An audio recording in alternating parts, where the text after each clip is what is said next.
হুগলির ভদ্রেশ্বরের চিত্রশিল্পী সমরেশ পোদ্দার দিদির সাফল্যে দিদির ছবি অঙ্কন করলেন।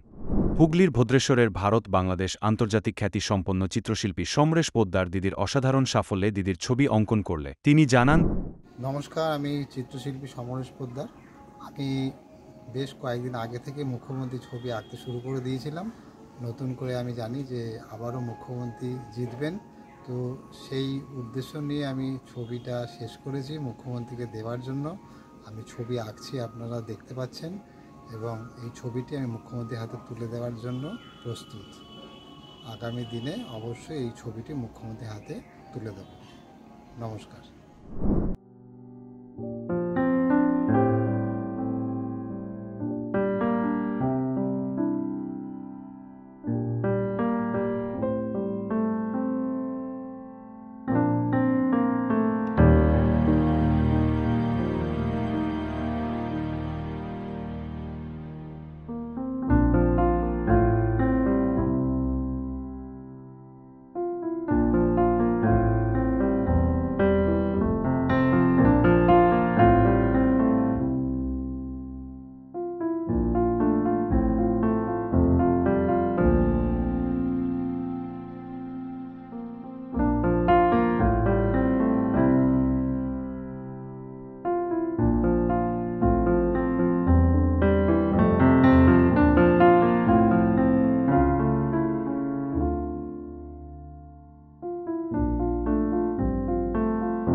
তার এই দিদির আঁকা ছবি তিনি মুখ্যমন্ত্রী মমতা বন্দ্যোপাধ্যায়ের হাতে তুলে দিতে চান।